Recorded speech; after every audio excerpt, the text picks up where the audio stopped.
नई दिल्ली के ठंडे जुलाई की रात 2019 का वह साल जब पूरे शहर में नई साल की धूम मची हुई थी। फतेहपुर बेरी के एक आलीशान फार्म हाउस में राजू सिंह की पार्टी जोरों पर थी। राजू सिंह पूर्व जनता दल यूनाइटेड के विधायक अपनी शानो शौकत के लिए मशहूर थे। लाइट्स की चकाचौंध, तेज संगीत, शराब की महक और हंसी ठिठोली की आवाज़ें। मेहमानों में डॉक्टर, वकील, बिजनेसमैन सभी अपनी चिंताएं भूल चुके थे। लेकिन उस रात खुशियों के बीच एक गोली की आवाज़ ने सब कुछ बदल कर रख दिया। वह गोली अर्चना गुप्ता के सीने में उतारी गई। 42 वर्षीय आर्किटेक्ट अर्चना, जो राजू की फैमिली फ्रेंड थी, जमीन पर लहूलुहान गिर पड़ी। क्या महज यह जश्न की गोली थी या इसके पीछे कोई गहरा राज छिपा था? अर्चना गुप्ता कोई साधारण महिला नहीं थी। दिल्ली की नामी आर्किटेक्ट, एक माँ और एक लेखिका भी। उनकी किताबें महिलाओं के सशक्तिकरण पर केंद्रित थीं। वे अपने 2 बच्चों के साथ खुशहाल जीवन जी रही थीं। नई साल की पार्टी में वे परिवार के साथ पहुंची थी। पति और बच्चे सब साथ थे। लेकिन रात के 2 बजे जब डीजे की बीट्स पर सब नाच रहे थे, राजू सिंह ने अपनी रिवॉल्वर हवा में लहराई। हैप्पी न्यू ईयर चिल्लाते हुए उन्होंने 3 गोलियां चलाईं। पहली 2 हवा में गुम हो गईं, लेकिन तीसरी वह सीधी अर्चना की छाती में लगी। खून की धार बहने लगी, चीखें गूंजी। अर्चना की आंखों में दर्द और हैरानी का मिश्रण था। क्यों? मैंने क्या किया? शायद यही सवाल उनके मन में घूम रहा हो। उन्हें तुरंत अस्पताल ले जाया गया, लेकिन डॉक्टरों ने कहा कि मृत हो चुकी हैं।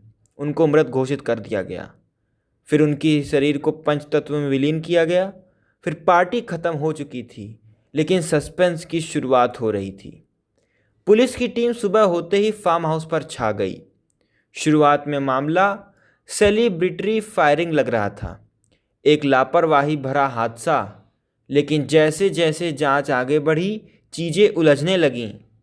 राजू सिंह ने कहा, मैंने तो हवा में गोली चलाई थी, अर्चना को कैसे लग गई? लेकिन फॉरेंसिक रिपोर्ट ने झूठ का पर्दाफाश किया। गोली का एंगल सीधा था, हवा में नहीं। क्या राजू नशे में थे या अर्चना से उनकी कोई पुरानी दुश्मनी थी? गवाहों की संख्या 32 तक पहुंच गई। डीजे, वेटर्स, अर्चना के परिवार के सदस्य, सबसे पूछताछ हुई। एक डीजे ने चौंकाने वाला खुलासा किया। गोली लगते ही राजू के साथियों ने उन्हें 5,000 रुपये ऑफर किए। खून साफ कर दो, फर्श चमका दो। लेकिन डीजे ने मना कर दिया। यह डराने वाला प्रयास था या साक्ष्य मिटाने की कोशिश? सवाल उठे, क्या पार्टी में कोई राज था जो अर्चना बन चुका था, जो अर्चना जान चुकी थी? जांच में और ट्विस्ट आया। राजू सिंह की पृष्ठभूमि संदिग्ध थी। पूर्व विधायक होने के बावजूद उन पर पहले से भी कई मुकदमे थे, मनी लॉन्ड्रिंग से लेकर धमकी तक। अर्चना के पति ने बताया कि अर्चना हाल ही में राजू के बिजनेस डील्स के बारे में कुछ शक जता रही थी। क्या अर्चना ने कोई गोपनीय बात सुनी थी या यह महज एक संयोग था? पुलिस ने राजू को हिरासत में लिया। उनके फ़ोन रिकॉर्ड्स चेक किए। कई संदिग्ध कॉल्स मिले। एक सहयोगी ने कबूल किया कि राजू अक्सर पार्टी में हथियार लहराते थे। लेकिन इस बार कुछ अलग था। उनकी आंखों में गुस्सा था। क्या अर्चना ने राजू को टोका था या कोई पुराना बदला था? ये सस्पेंस गहरा होता गया जब एक गुमनाम चिट्ठी पुलिस को मिली। अर्चना की मौत हादसा नहीं, साजिश है। लेकिन लिखने वाला कौन, कहाँ से आया, कोई सुराग नहीं। सन 2019 की जुलाई तक चार्जशीट दाखिल हो गई। दिल्ली पुलिस ने राजू सिंह पर आईपीसी की धारा 302 मर्डर और आर्म्स एक्ट के तहत मुकदमा दर्ज किया। 32 गवाहों के बयान, फॉरेंसिक सबूत सब मजबूत थे। लेकिन अदालत में ट्रायल शुरू होते ही नया मोड़ आया। राजू के वकील ने दावा किया कि गोली किसी और ने चलाई थी।